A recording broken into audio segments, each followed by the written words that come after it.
Masechet Yevamot, Daf Ain He 75. Nous commençons à la troisième ligne, Vetlata Krae Bitruma Lamali.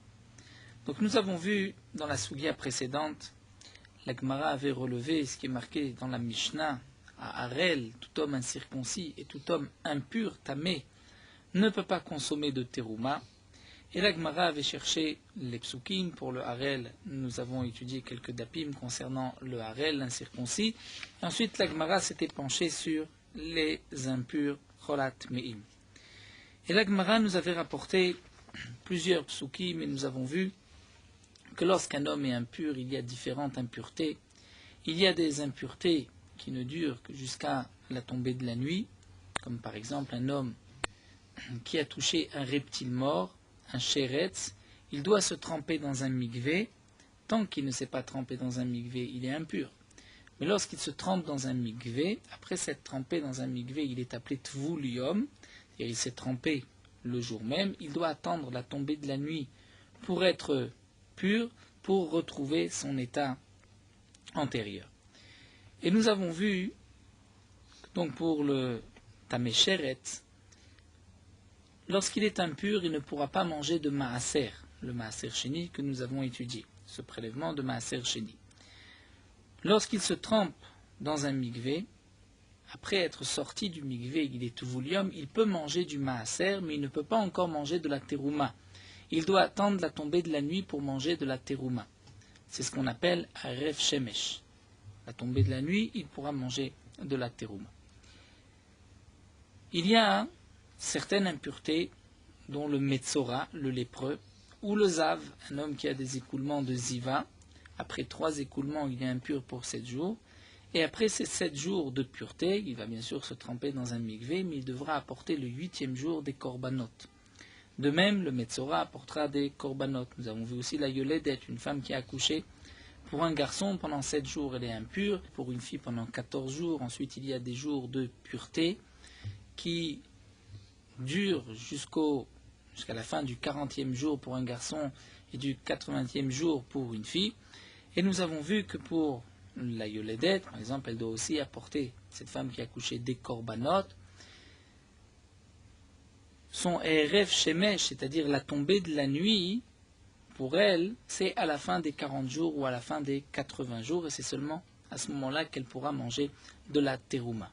Mais pour manger des korbanot, tout mechoussar kippourim, c'est-à-dire tout impur qui a besoin d'apporter un korban, comme nous l'avons vu, donc le metzora, le lépreux, le zav, celui qui a un écoulement de ziva, ou une femme ziva, ou une femme qui a accouché yoledet, puisque tous ces impurs ont des korbanot, il faut d'abord apporter ces korbanot au Beth Amikdash, et ensuite ils pourront manger des kodashim, des korbanot. Donc la Gemara avait rapporté en vérité 3 psukim, où une fois on voit que dès qu'on s'est trempé dans un mikvé, on peut manger mina kodashim, on va dire des korbanot, mais on ne peut pas traduire des korbanot, puisque on ne mange pas des korbanot lorsque on s'est trempé dans un mikvé. Donc la Gemara avait expliqué qu'il s'agissait du maaser. Nous avons un autre passou qui dit, lorsqu'arrive la tombée de la nuit, l'homme impur retrouvera sa pureté, ensuite il pourra manger kodashim, on va dire des korbanot, c'est pas possible non plus. La Gemara avait expliqué qu'il s'agissait de la terouma, donc une fois kodashim c'est maaser, une fois de la terouma. Et nous avons un 3e passouk où c'est marqué Vechiper ale à Kohen vetahera, seulement après que la femme ait apporté ses korbanot, elle retrouve sa pureté, et donc elle pourra manger à ce moment-là des korbanot. C'est ainsi qu'on expliquait tous les psukim. Donc il y a pour le maaser, juste après le mikvé, pour la terouma, erev shemesh, donc un homme qui était impur parce qu'il a touché un reptile, le erev shemesh, c'est le jour même, après avoir été au mikvé. Pour une yoledet, une femme qui a accouché, nous avons vu que son erev shemesh est à la fin des 40 jours ou des 80e jours. Elle a un long erev shemesh, une longue journée si on peut dire. Mais pour les korbanot, pour manger des korbanot, c'est seulement après avoir apporté ces korbanot pour celui qui a une obligation d'apporter un korban. Et tout ceci, donc, nous l'avons vu des psukim.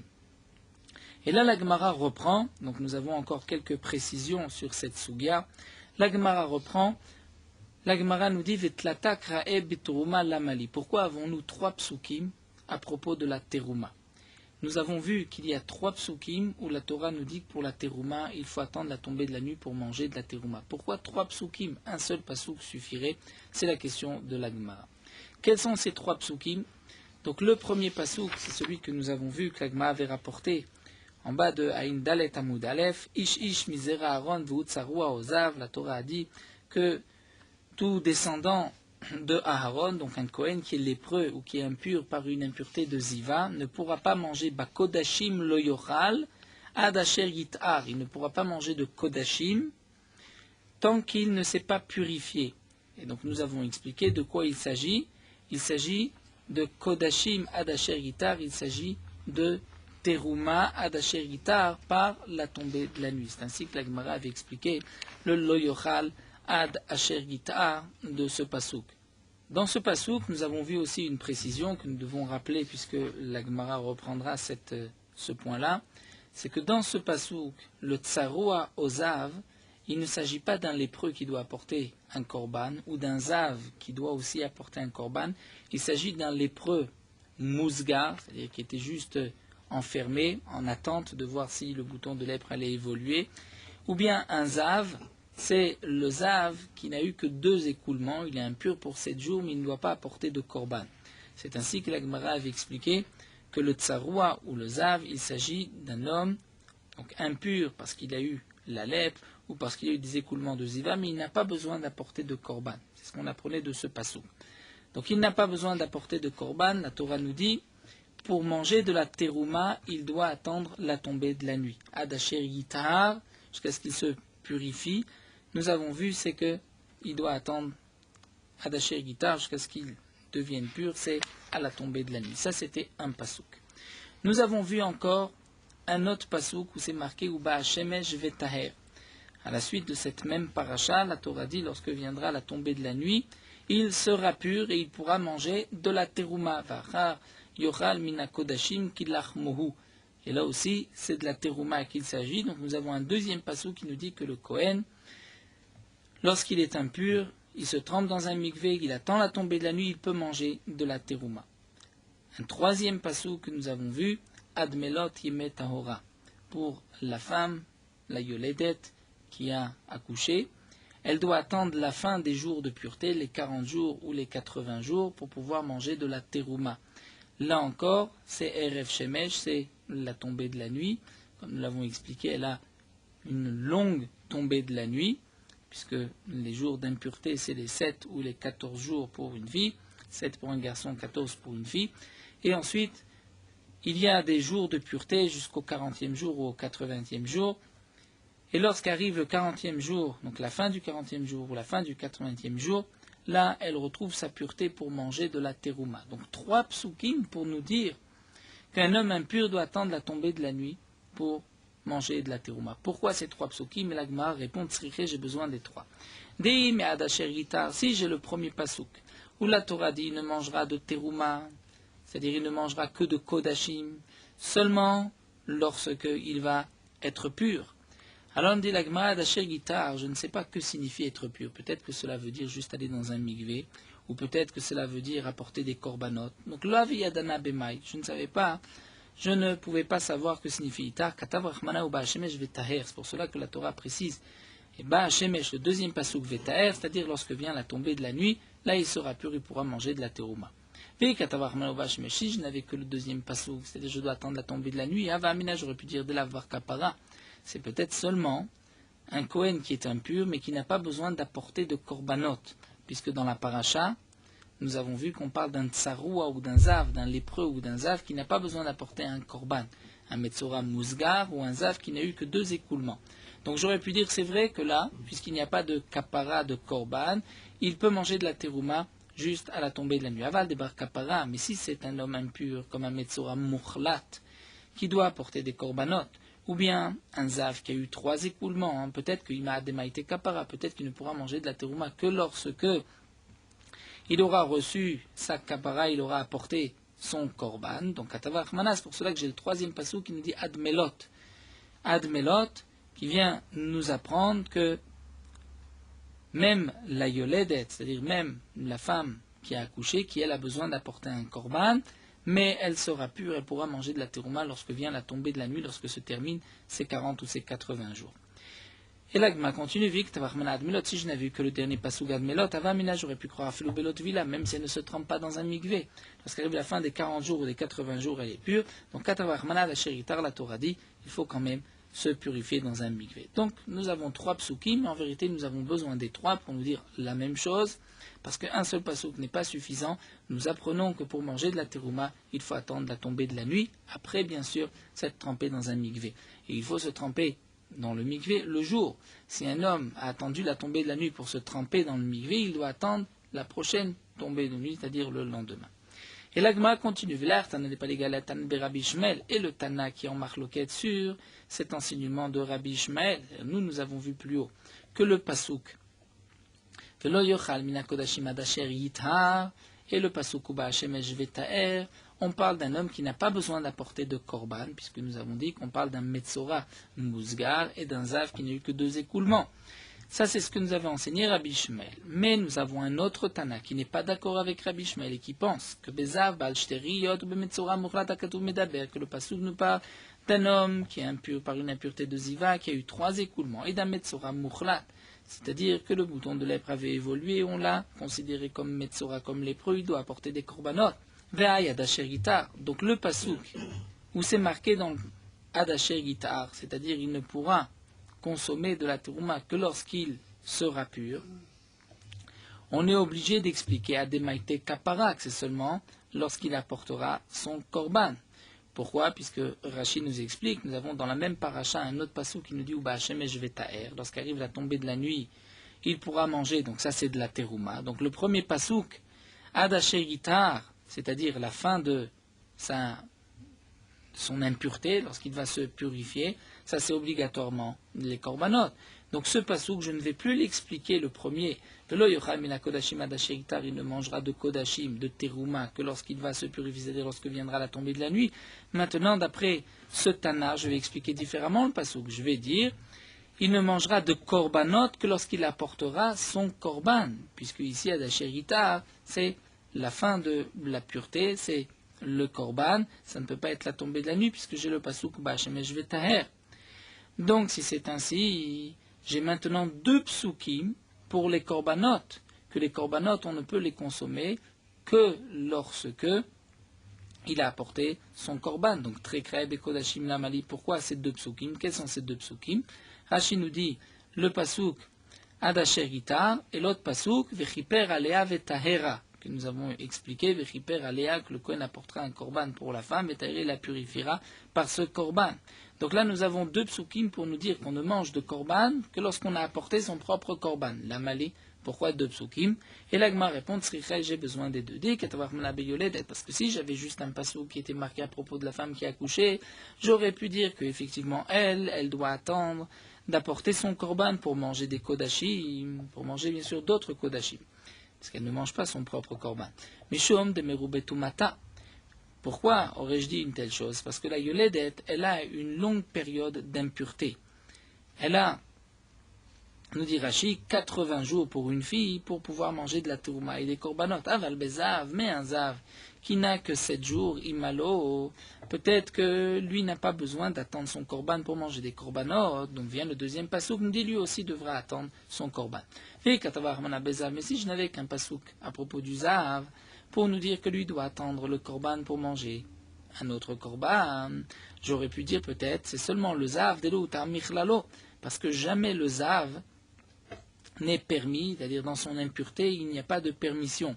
Aval yoledet, mais une femme qui a accouché, bien qu'elle ait une période d'impureté, elle ne pourra pas manger de la terouma pendant 40 jours pour un garçon ou 80 jours pour une fille, mais pendant les 33 jours après ces 7 jours d'impureté, et pendant les 66 jours après ces 14 jours d'impureté pour une fille, elle est permise à son mari, même s'il y a du sang, c'est du dam tohar, elle est permise, donc puisqu'on voit qu'il y a une permission à propos de la yoledet, peut-être qu'elle n'a pas besoin d'attendre ses korbanot pour manger un korban, imalo, donc tzricha, j'aurais pu dire que non, tzricha, j'ai besoin des 2 psukim. Donc la Gemara vient nous préciser ici, terminer la soubia, et nous préciser donc chaque pasouk pourquoi est-il utilisé. Alors la Gemara continue encore, B'maim yuva vetame ada erev lamali.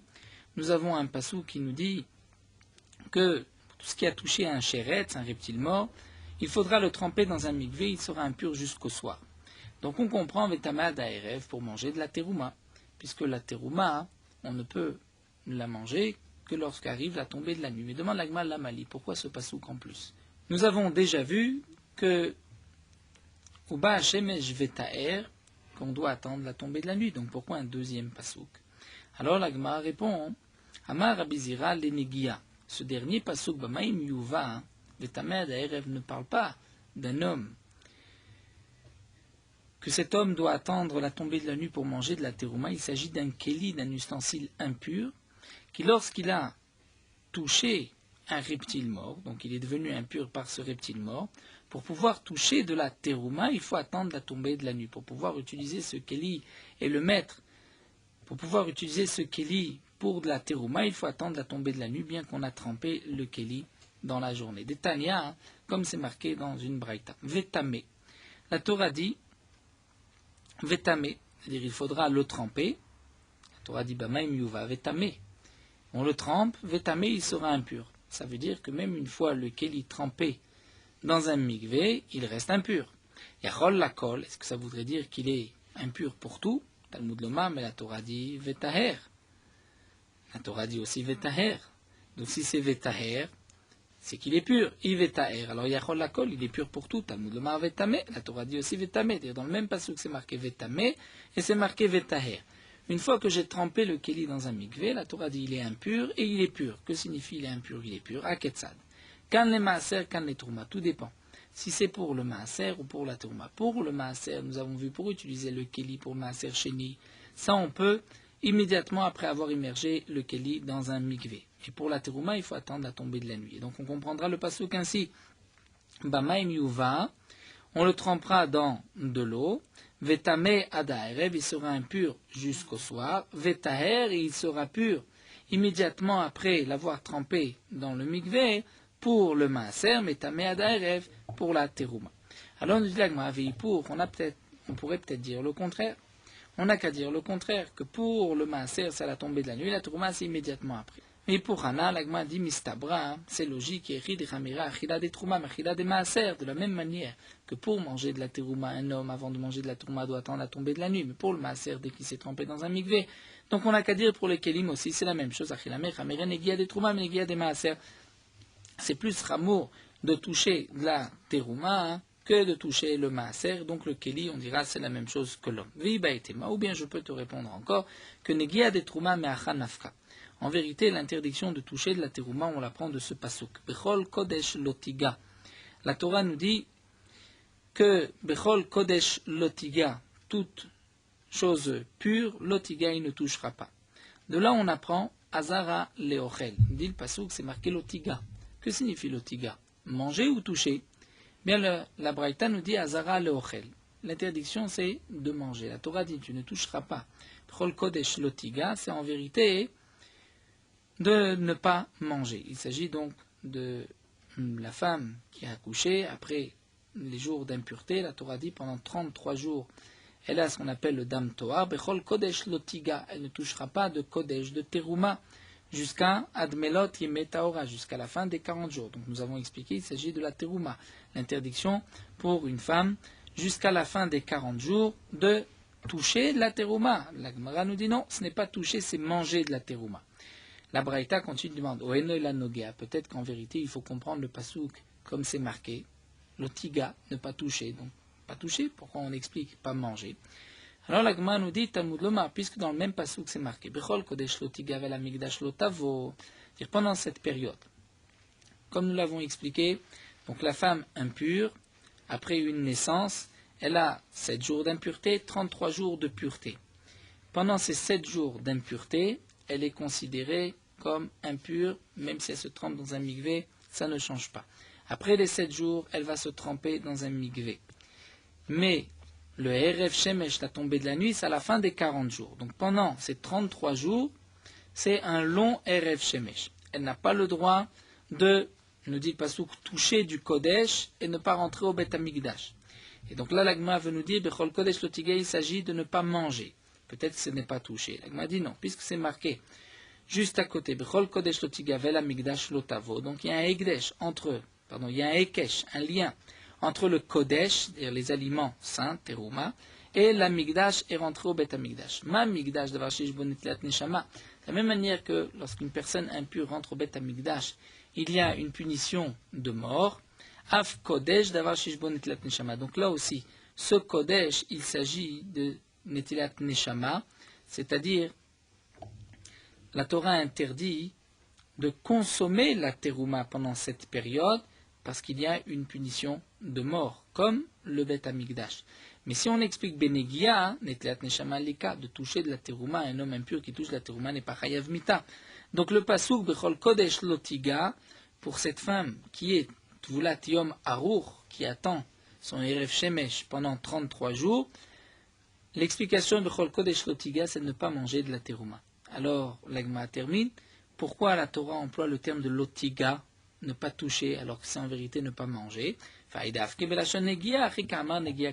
Pourquoi c'est marqué ne touche pas? C'est pour te dire que Negia toucher, c'est comme manger. De la même manière qu'elle ne peut pas manger, elle ne peut pas toucher non plus. Et donc la conclusion de la Gemara, c'est que pour la terouma, nous avons ici un pasouk où la Torah nous dit Mefourash que il y a là une interdiction de toucher, c'est-à-dire tout kéli ou tout homme impur qu'on a trempé dans un migvé jusqu'à la tombée de la nuit. Le kéli ou l'homme ne pourra pas toucher de la terouma. Il faut attendre la tombée de la nuit pour pouvoir toucher de la terouma. Donc ainsi nous avons terminé cette sugya, une sugya importante que nous retrouvons souvent dans le chasse, où la Gemara donc a conclu une personne impure, dès que cette personne se trempe dans un migvé, tvul yom, elle s'est trempée dans un migvé le jour, la personne peut manger du maaser sheni. Avant, elle ne pouvait pas manger même maaser sheni, mais tout aliment profane, chulin, une personne impure peut les consommer. Mais maaser sheni, il y a une certaine kedusha, on ne peut pas manger en état d'impureté, il faut se tremper dans un migvé. Une fois qu'on s'est trempé dans un migvé, on peut manger le maaser sheni, mais on ne peut pas manger de terouma jusqu'à la tombée de la nuit. Une fois la tombée de la nuit arrivée, on peut manger de la terouma, on pourra toucher aussi alors de la terouma. Mais une personne impure qui doit apporter des korbanot, comme un metzora, un lépreux, un zav, ou une femme qui a accouché, une yoledet, ou une zava, il faut attendre pour manger des korbanot d'apporter son korban, son propre korban, qui est toujours le lendemain, le 8e jour pour le metzora, pour le zav et la zava. Et pour la femme qui a accouché, c'est le 41e jour pour un garçon ou le 81e jour pour une fille. Donc ça c'est la conclusion de la Gemara, et là nous allons reprendre la suite de notre Mishnah avec les dinim du Ptsua Daka ou Krut Shufra. Nous avons vu dans la Mishnah qu'un Ptsua Daka ou Krut Shufra Kohen a le droit de manger de la terouma. Que signifie Ptsua Daka ou Krut Shufra? C'est en vérité les termes du Pasuk que le Ptsua Daka ou Krut Shufra n'ont pas le droit de se marier dans le Kahal Hashem, c'est-à-dire dans ce qu'on appelle le Kehal, peuple, l'assemblée d'Akadosh Baruch Hu. Le Ptsua Daka, la Mishnah avait expliqué que c'était quelqu'un qui avait les testicules abîmés, Ptsua, nous verrons blessé, et Daka écrasé. Et Krut Shufra, c'est lorsque le guide, le membre, est coupé. Donc là, la Gemara va nous expliquer exactement les dinim du Ptsua Daka ou Krut Shufra, dans quelles conditions une personne peut devenir Ptsua Daka ou Krut Shufra, et à ce moment-là, il y a une interdiction de se marier avec une Bat Israël. Même une personne déjà mariée, nous avons vu que si c'était un Kohen, Ptsua Daka ou Krut Shufra, donc il était marié avant d'être Ptsua Daka, sa femme pourra manger de la terouma. Mais si il est devenu Ptsua Daka et qu'il a déjà eu une relation avec sa femme, là, elle ne pourra plus manger de terouma. Mais si elle reste mariée mais n'a pas eu de relation, elle pourra encore manger de la terouma. Donc ça, c'est ce que la Gemara va développer maintenant. Ptsua Daka. Mantana nous dit la Gemara, qui est l'auteur de cette Mishnah, où nous avons vu que Mishtameret lebi apsula de oraita achla. Dans le cas d'une femme mariée à un Kohen, elle mangeait de la terouma, et ensuite le Kohen est devenu Ptsua Daka ou bien Krout Shufra. Et nous avons vu dans la Mishnah que tant qu'il n'y a pas eu de Bia, d'une autre relation, elle peut encore manger de la Terouma. Bien que c'est une Bia, une relation interdite, Psoula, qui l'attend, si on peut dire. Et donc, nous dit la Gemara, qui est l'auteur de la Mishnah que Mishtamer, c'est-à-dire une femme qui est en attente d'une Bia Psoula, d'une Bia qui la rendra interdite et ne pourra plus manger de terouma. Comment se fait-il? Qui est le Tana qui pense que maintenant Minatora elle peut quand même manger de la terouma tant qu'il n'y a pas eu cette bia? Amar Rabbi Elazar nous dit machloket shnuya, c'est en vérité une machloket. Ve Rabbi Elazar ve Rabbi Shimoni, c'est d'après Rabbi Elazar et Rabbi Shimon. Cette machloket, nous l'avons déjà vu plus haut d'Af Nun Vav, Rashi nous la rappelle. Une almana, une veuve mariée à un Kohen Gadol, ou une grusha ve chalutza, une divorcée, une chalutza, un Kohen idiote.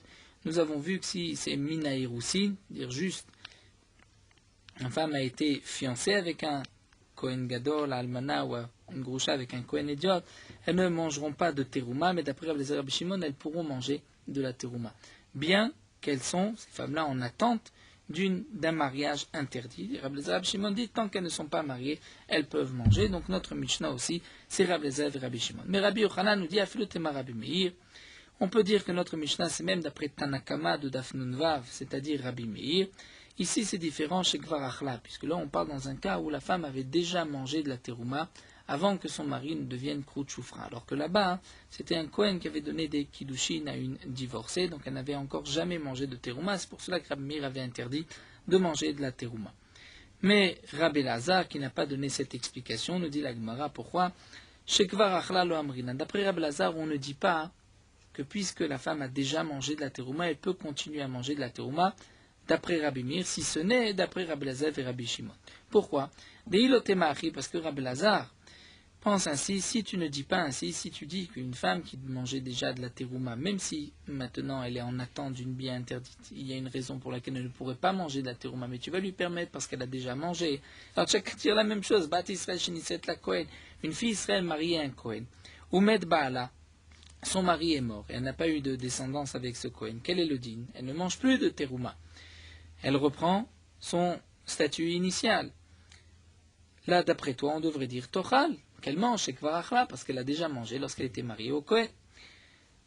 Donc tu vois qu'on ne dit pas chez Kvar Achla. Rabbi Yochanan lui dit que ce n'est pas la même chose. Atam Paka Kinyane. Là-bas, lorsque la fille d'Israël était mariée à un Kohen, lorsque le Kohen est décédé, donc le Kinyan, l'acquisition du Kohen, le lien avec le Kohen a disparu et s'est cassé. Donc c'est pour cela qu'elle ne peut plus manger de terouma. Mais ici, Achalopa Kakinyane. Le lien n'a pas disparu, elle est toujours mariée au Kohen. Seulement son mari est devenu Ptsua Daka au Krout Shufra et il va lui être interdit.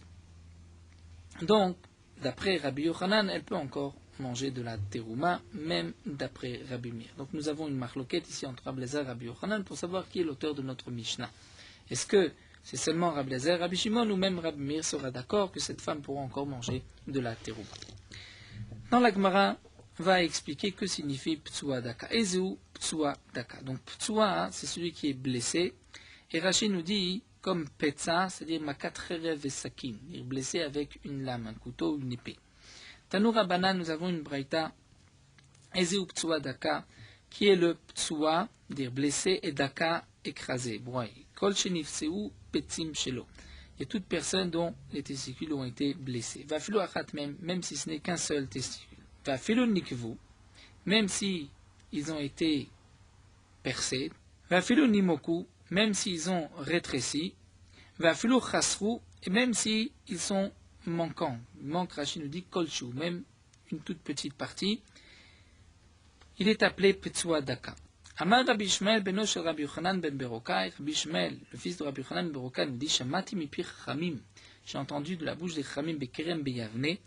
Dans Ayavne, là où siégeait le Sanhedrin, Rashi nous dit comme un keren, comme une vigne, puisque les Chamim étaient assis rangés après rangée, comme une vigne qui est plantée chourot en rangée. Kol she'enlo, donc qu'est-ce qu'avait Rabbi Ishmael entendu? Kol she'enlo et la betsa achat et ne le seris chama. tout celui qui n'a qu'un seul testicule, une seule betsa, n'est que Seris Rama. Que signifie Seris Rama? Vekacher, nous verrons Seris Rama exactement, que l'Agma va expliquer. Donc il est Seris Rama, Vekacher, et il est Kacher, et il n'y a pas d'interdiction de se marier avec lui. Demande l'Agma Seris Rama, Salkadatar, est-ce que tu peux dire Seris Rama? Et Rashi nous explique que Seris Rama, c'est celui qui a eu une déformation par maladie, c'est-à-dire Bidé Shamaïn, par le ciel. Mais ici, on ne peut pas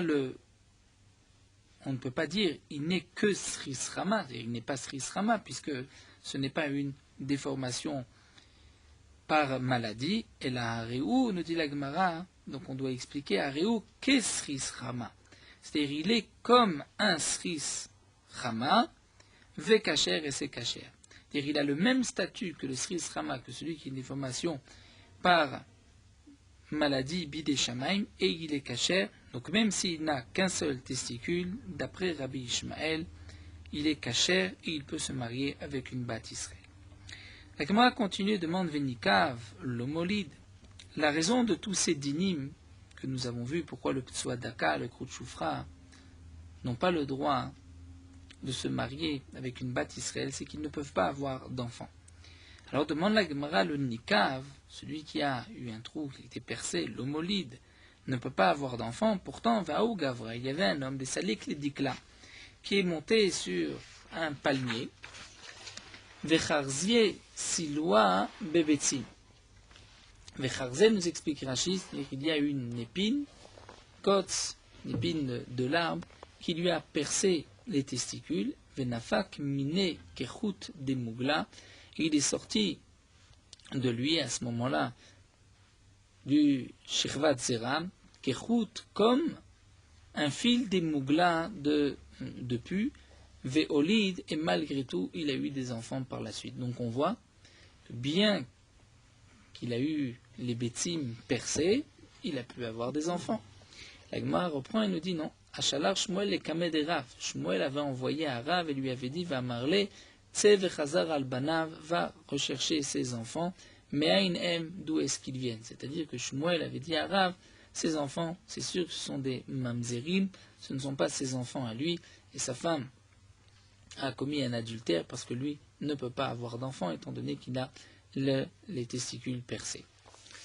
Amar Rabuda, Amar Shmuel, Rabuda nous dit au nom de Shmuel, Ptsua Daka bidé Shamaim Kacher. Si un homme est Ptsua Daka bidé Shamaim, c'est-à-dire, nous explique Rashi, par le tonnerre ou par la grêle ou bien par naissance. Kacher, il est Kacher, il peut se marier avec une Bat Israël. Amar Rava, Rava nous dit Aïnou de Karinan Patsua, Velo Karinan Ha Patsua. Ou bien d'après une autre version, Velo Karinan Petsia. C'est-à-dire, nous dit Rava, c'est pour cela que dans le Passouk c'est marqué Patsua Daka, et ce n'est pas marqué Ha Patsua ou Petsia, c'est-à-dire Petsia ou Ha Patsua, on entendrait Bidé Shamaim, c'est-à-dire celui qui a été blessé de naissance ou Bidé Shamaim. Mais le mot Patsua signifie que c'est par la suite Bidé Adam et pas Bidé Shamaim, pas de naissance. La Gemara continue, Matnita Tana, nous avons une braïta qui nous dit Nehemar, c'est marqué Lo Yavo Patsua. La Torah nous dit un homme Patsua qui a les testicules blessés ne pourra pas rentrer dans le clan d'Israël. Nehemar, c'est marqué aussi Lo Yavo Mamzer, que le Mamzer ne peut pas se marier avec une Bat Israël. Donc je vais dire mal, elle a un Bidé Adam, de la même manière que le Mamzer, il est venu Bidé Adam, par une action de l'homme. Afghan Bidé Adam. Donc de même le Patsua, puisque les psukim sont marqués l'un à côté de l'autre, l'un après l'autre, c'est pour nous dire que tu dois apprendre le Patsua du Mamzer, de la même manière que le Mamzer, un enfant illégitime, c'est Bidé Adam, c'est par une action de l'homme. Donc le Patsua Daka, c'est aussi par Bidé Adam, par action de l'homme, et non pas par une malformation de naissance. Amar Rava, Rava nous dit Patsua Bekulam. Digne de Patsua Daka, c'est pas seulement sur les testicules, c'est Bekulam surtout, nous allons voir de quoi il s'agit. Dar, lorsque nous dit la Torah Daka, c'est-à-dire broyer, écraser, Bekulam, c'est aussi pour tout. Krout, couper, c'est Bekulam pour tout. La Gemara s'explique, Patsua Bekulam. Ben Shenifza guide, aussi bien si le guide, le membre a été blessé, ben shenivtseu betzim, soit les testicules, ou bien ben shenivtseu chute betzim, c'est-à-dire les fils, le canal, les vaisseaux des betzim, des testicules, qui ont été blessés. Tach aussi, broyé, écrasé, c'est bekulam, ben shenidach hagid, ben shenitro betzim, ben shiruchote betzim. C'est bien si c'est le guide, le membre, ou bien les betzim, testicules, ou bien les choute betzim. Krut bekulam, ben shinkrat hagid, ben shiruchote betzim, shiruchote betzim. De même, couper, c'est aussi pour ces trois choses-là. Amarle Omer Rabanan le Rava, l'Egma nous rapporte qu'un Talmid Chacham a dit à Rava, Mimai dai petsua daka beoto makom. Nous avons traduit le pasuk Lo yavo petsua daka au krut shufra. Nous avons traduit tout de suite que petsua daka, c'est-à-dire celui qui avait les testicules blessés ou écrasés, mais demande ce Talmid Chacham à Rava dans le pasuk, ce n'est pas marqué qu'il s'agit des betzim ou du guide. Et qui t'a dit que petsua daka c'est beoto makom à cet endroit-là? Ima merosho, peut-être qu'on peut dire c'est merosho, dire dans la tête. On pourrait peut-être expliquer que le pasouk, ptsua daka, c'est-à-dire celui qui a la tête écrasée, la tête brisée. Amarle, il lui a dit, mi delom anebe dorot, shma mina beoto makom. Dire, puisque dans ce pasouk, ce n'est pas marqué combien de générations. Dire, pour le mamzer, par exemple, la Torah nous dit le mamzer, même la 10e génération, il ne rentrera pas bikal Hashem. Pour le mitzri, la Torah dit jusqu'à la 3e génération, Ador Shlishi. Pour le Amoni, Moavi, la Torah nous dit à chaque fois combien de Dorot. Puisque ici, la Torah ne précise pas de Dorot, c'est qu'en vérité, il s'agit d'une personne qui ne peut pas avoir d'enfant. Et donc c'est pour cela qu'on ne parle pas de génération. Et donc on est obligé d'expliquer que Patsua Daka, il s'agit Beoto Makom, à cet endroit-là. Shma mina beoto makom. Alors la Gma continue, dit Vedilma, hay de l'omana bodorot, diou de asur bere ou barbere kacher. Peut-être que la raison pour laquelle la Torah n'interdit pas les descendances à venir, ou la Torah n'en parle pas, c'est pour nous dire qu'il n'y a que lui qui a une interdiction, mais son fils ou son petit-fils a le droit et permis. C'est-à-dire on maintient, peut-être que c'est dans la tête, Patsua ou Daka, c'est-à-dire celui qui est blessé dans la tête, ou bien qui a la tête écrasée, broyée, lui ne peut pas se marier, mais son fils ou son petit-fils a le droit, et c'est pour cela que la Torah ne parle pas de génération, puisque son fils même a le droit de se marier dans le cas Hashem. Alors la Gemara répond, Doumia dekrut shufra. Le ptsua daka, puisqu'il est marqué avec krut shufra, donc on va l'expliquer de la même manière que krut shufra, ma krut shufra beotoma, comme ça, cet endroit-là, lorsqu'on parle que le membre est coupé, Afai name beotomakom. Donc, Tsuadaka, c'est aussi beotomakom, au même endroit. Et nous dit l'agma avec Rout Choufra, qui t'a dit gouffé, mimaï de beotomakom, qui t'a dit que c'est à cet endroit-là. Imam isefate. Peut-être que c'est dans la lèvre. C'est-à-dire, nous explique Rachid, le lachon, Karut Choufra. Rout Choufra, c'est-à-dire il est coupé, Karut, et Choufra, c'est-à-dire ça tombe, ça coule. L'explication du pasouk dans le contexte de Beotomakom, c'est-à-dire puisqu'il a le membre qui est coupé, donc le zera ne sort pas avec jet, avec force, il va simplement couler, chauffera. Et c'est pour cela qu'il ne peut pas avoir d'enfant, et donc il ne peut pas se marier avec une Bat Israël. Mais peut-être, demande la Gemara, peut-être qu'on peut traduire chauffera, misfaté, c'est-à-dire de la lèvre, où là aussi un peu craché, chauffrim rock, nous dit Rashi, où on crache de la bouche. Donc peut-être que le pasouk vient dire s'il est coupé, choufra, dire à l'endroit, à la lèvre, là où il crache, peut-être que c'est cet homme-là qui n'a pas le droit de rentrer dans le cas Hashem. La Gemara répond, c'est marqué dans le pasouk choufra actif, c'est-à-dire comme chez chauffer. Alors que, nous dit Rachid, la bouche, ce n'est pas que ça coule de la bouche, mais au contraire, la bouche, il lance au loin. Alors que choufra, c'est la chose que c'est chauffer, c'est-à-dire ça coule, comme si on versait quelque chose, non pas comme si on lançait quelque chose. Alors dit la Gemara, veima mechotmo. Peut-être que krut choufra, on n'a qu'à expliquer du nez. C'est-à-dire que celui qui est krut choufra, dire le nez ou là, on peut dire aussi chauffer, c'est-à-dire que ça coule du nez, et s'il est coupé, le nez coupé, il ne pourra pas se marier avec une bâtisserie. Miktiv Beshafour, est-ce que c'est marqué Karout Beshafour, c'est-à-dire il est coupé là où d'habitude ça coule, c'est chauffer. Krout Shufra active, c'est marqué Krout Shufra, c'est-à-dire à cause de la krita, il vient une shficha. Mishal des krita chauffer. Chez l'oal des krita, il ne chauffer et la mekalea. C'est celui qui, à cause de la krita, parce qu'il a été blessé, il a été coupé, donc là, ça va couler, verser. Chez l'oal des krita, s'il n'avait pas été versé, et nos chauffeurs, ça ne coulerait pas, mais ça sortirait avec force, avec jet. Et là, mekalea, la fukehai, mais on va exclure donc le cas, la possibilité d'expliquer qu'il s'agit du nez, des idi veidé chauffer hu. Parce que avant la krita, si on coupe, ou après qu'on est coupé, dans tous les cas, c'est toujours chauffer, ça coule. Et donc le pasouk ne dit pas kerut beshafour, mais krut shufra, dire à cause de cette krita, qu'il a été coupé, c'est maintenant qu'il vient à la shficha. Mais matnita tana, l'Agma nous rapporte encore une braïta où c'est marqué Lo yavo petsua daka venema lo yavo mamzer. La braïta va nous rapporter une autre raison pourquoi on explique que Krout Shufra c'est beoto makom à cet endroit-là, parce qu'on va l'apprendre du mamzer. C'est marqué Lo yavo petsua daka et c'est marqué aussi Lo yavo mamzer. Mal elan beoto makom. De la même manière que le mamzer c'est beoto makom, dire il est né beoto makom, afkan beoto makom. Là-bas aussi dans Tsuadaka, Krout Shufra, on dira Beoto Makom que ça vient de cet endroit. Nikav le mata me'atara. La Gemara continue lorsqu'il y a un trou, les mata me'atara, c'est-à-dire dans la partie inférieure de la atara du gland, dire vers le bas, pas du côté du corps.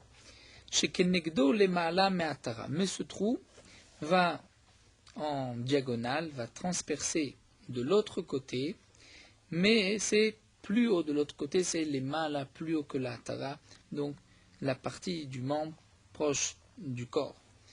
Est-ce que dans ce cas-là, il est considéré comme Krout Shufra, c'est interdit ou c'est permis? Ça va, Rapriya Baraba l'Archoé. Rapriya Baraba pensait que c'était permis, étant donné que les deux bouts du trou ne se trouvaient pas les malas matara du côté du membre, mais il y en avait un qui était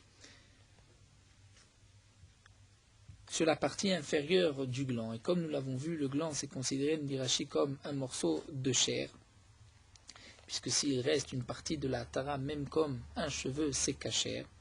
Donc puisqu'il y a au moins un trou qui est les matam à tara, vers la partie supérieure du gland, donc c'est cachère, il n'est pas Krout Shufra. Amarle Ravi Assi a dit Achi Amar Rabbi Yoshua ben Levi, Atara kolshi me'akevet. Vers la atara kolshi, lorsqu'il y a un trou, et nous explique Rashi, puisque le trou va passer sur toute la atara, même si c'est un tout petit trou, donc c'est me'akev, puisqu'il ne pourra pas avoir d'enfant, donc me'akev toldato, et donc c'est pasoul. Donc même dans ce cas-là où il y a un trou qui est les ma'ala me'atara, mais de l'autre côté, puisqu'il part en diagonale, c'est les ma'ala me'atara, à partir du membre proche du corps, eh bien, il est considéré comme pasoul, et il y a une interdiction de Krout Shufra. La Gemara continue, Vim Nishtaer Ma'atara. Nous avons vu dans la Mishnah que le din du Krout Shufra, la Mishnah avait expliqué brièvement Krout Shufra et Ptsua Daka, et la Mishnah avait dit Krout Shufra Kol Shenichat Agid, c'est lorsque le membre est coupé, Vim Nishtaer Ma'atara, Felou Kechut Asara, Kacher, s'il reste de la Atara, de la couronne du gland, même Kechut Asara, comme un fil, comme un cheveu, Kacher, c'est Kacher. Yativ Ravina Vekamevaïle. Ravina était assis et s'est posé la question. Melo Achut Shamru, ce Melo Achut qui est marqué, est-ce que c'est Alpene Kula ou Alpene Ruba? Est-ce qu'il faut qu'il y ait sur toute la partie de la Hatara, il faut qu'il reste l'équivalent d'un cheveu, ou Alpene Ruba, ou même la majorité, c'est suffisant. Amarle Rava Tosfa al Ravina. Rava Tosfa a dit à Ravina Melo Achut Alpene Ruba. D'après d'autres versions, c'est Alpene Kula. Je dis ou la majorité, ou d'après d'autres, sur toute la Atara. Veklape Recha. Veklape Recha nous explique Rashi, c'est-à-dire il faut que cette partie, ce cheveu reste, Klape Recha, vers la tête, c'est-à-dire vers le corps, dire que ce soit dans la largeur et pas dans la longueur. S'il reste juste dans la longueur de la Tara, mais pas toute la largeur de la Tara, là ce n'est pas suffisant. Amar Ravuna, Ravuna nous dit que kulmus kshera ke marzef psula. D'après Rashi, que kulmus, c'est-à-dire s'il y a une partie de la Tara, du gland qui a été coupée, mais que kulmus, comme un roseau, je nous dis lorsqu'on écrit avec un roseau, donc on va couper en diagonale. Donc là aussi, si une partie de la Tara a été coupée en diagonale, c'est caché. Mais que marzev, comme marzev, c'est-à-dire comme une gouttière, comme un tuyau, c'est-à-dire il y a les parties sur les côtés, mais à l'intérieur, c'est coupé, psoula, dans ce cas-là, c'est pasoul. Pourquoi? Haï shalit be'avira, vaï le shalit be'avira. Dans le deuxième cas, lorsque c'est kemarzev, c'est-à-dire il ne reste que les parois, mais l'intérieur est entièrement coupé. Donc il y a de l'air, nous dit Rashi, qui rentre entre les parois, et à ce moment-là, le guide se refroidit, et le zera ne peut pas se fabriquer. Mais lorsque c'est kekulmus, donc puisque l'intérieur est protégé, c'est vrai qu'il y a une partie manquante, mais cet homme-là peut avoir des enfants. Vera Frisda, Mara Frisda dit le contraire. Si le gland sur les côtés est intact, mais l'intérieur est manquant, là c'est caché. C'est kekulmus, s'il y a une partie qui a été coupée en diagonale, là c'est pas soul. Pourquoi? Hay garid va hay lo garid. Il nous explique Rashi, dans un cas, le zera peut sortir, puisqu'il y a les parois qui permettent au guide, au guide de se chauffer, et à ce moment-là, il peut sortir avec force, mais dans le cas où c'est kekulmus, c'est-à-dire qu'il a été coupé en diagonale, là, le membre ne peut pas même se chauffer, et donc le zera ne peut pas sortir avec force, avec jet, il va couler. Amar Rava, Rava nous dit qu'avate de Ravuna mistabra, la logique c'est d'expliquer comme Ravuna, c'est-à-dire comme la première explication que kulmus en diagonale c'est kasher. Pourquoi hay le shalit be'avira, vaï shalit be'avira? Parce que dans le deuxième cas, lorsque c'est kemarzev, une goutte, c'est-à-dire l'intérieur, les parois sont intactes, mais l'intérieur est manquant, là l'air rentre à l'intérieur, et donc le zera ne va pas, comme Rachid l'avait expliqué, le zera ne va pas se fabriquer.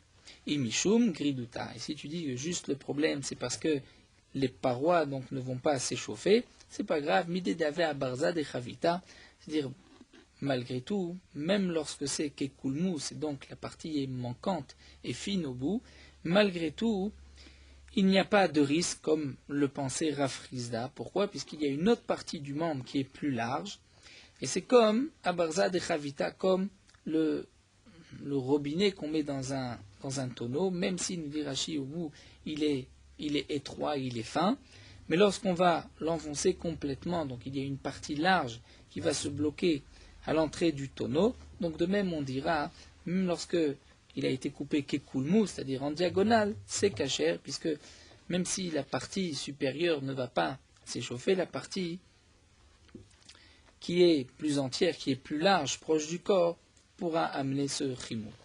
Amarle Ravina le Merimar, Ravina a dit à Merimar, Achi Amar Marzutra Mishme de Rav Papa, il cheta l'alacha ben ke kulmus ben ke marzev kshera. Dans tous les cas, que le gland a été coupé en diagonale ou les côtés sont intacts mais l'intérieur manquant c'est kasher. Miu meva yele, mais il se pose la question, les mata me'atara ou les ma'ala? Est-ce que c'est les mata ou les ma'ala, c'est-à-dire en haut ou en bas de la tara, c'est-à-dire plus proche du corps ou moins proche du corps. Alors l'agma demande, pshita de les mala matara. C'est sûr que on parle les mala matara, c'est-à-dire du côté du corps. Dis al kadatar les mata matara, mais si tu dis que c'est les mata, dire la partie de la fin, du bout de la tara, du gland, la felonichata gitna, mais nous avons vu que même si le guide est complètement coupé, mais qu'il reste une toute petite partie de la tara, même comme un cheveu, c'est cachère. Donc il est évident qu'on parle même de la partie supérieure lorsque le guide a été coupé en diagonale ou par l'intérieur. Veravina nous explique qu'Agmara, il avait posé juste cette question, les chebouchés, les mérimar ou des baé, pour mettre en erreur mérimar et pour donc voir est-ce qu'il suivait bien, est-ce qu'il allait bien répondre à cette question. La Gemara nous raconte à Ouvdad avec Mata Marcia. Il y avait un homme de Mata Marcia, dans cette ville de Mata Marcia, donc qui était, nous dit Rashi, Kemarzev, comme un tuyau. Et Shafie Marbaravashi qui kulmuz varchere. Marbaravashi lui a coupé le reste de la Atara sur les côtés et l'a laissé qui kulmuz, c'est-à-dire il a coupé que ce soit comme en diagonale, varchere, et ainsi il l'a rendu kasher. Haouvda d'ave Pumpadita, il y avait aussi un cas qui s'était présenté à Pumpadita, que Istatim Gufta de Shirvatzera, Vafik Bemakom Ktanim. Dire le trou où sortait du canal du Shirvatzera, du Zera, s'était bouché, et le Zera sortait Bemakom Ktanim, c'est-à-dire dans le canal où sortaient les urines. Et Rachid nous explique, nous apporte la Gemara dans Prorot, qu'il y a deux trous, un où sortent les urines, l'autre où sort le Zera, et il y a entre les deux Keklipat Tashum, c'est-à-dire comme l'épluchure de l'ail.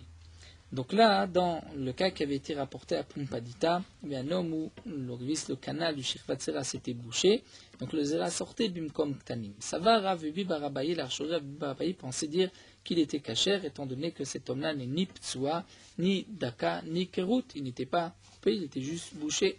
Amar Rav Papi a dit, Mishum datu mimulae, parce que vous venez d'une famille où les gens mouraient jeunes, de la famille de Élie, c'est pour cela, Amritu Mile Moulita, que vous dites des choses coupées, des choses qui n'ont pas de sens. Au contraire, Bimkoma Mevashla, Shelo Bimkoma Lo Mevashla. Le Zera ne peut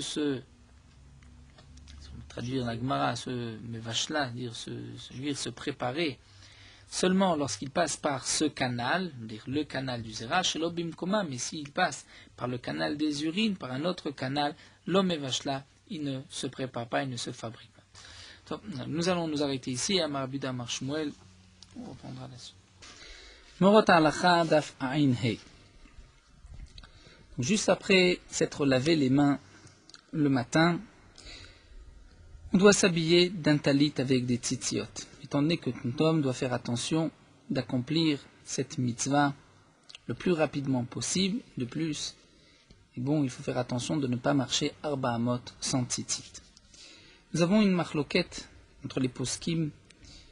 Comment on doit s'envelopper du tzitzit? D'après les géonim, on s'enveloppe des tzitzit, ce qu'on appelle itouf gamour, c'est-à-dire entièrement s'envelopper, c'est-à-dire pas seulement le corps, mais aussi la tête.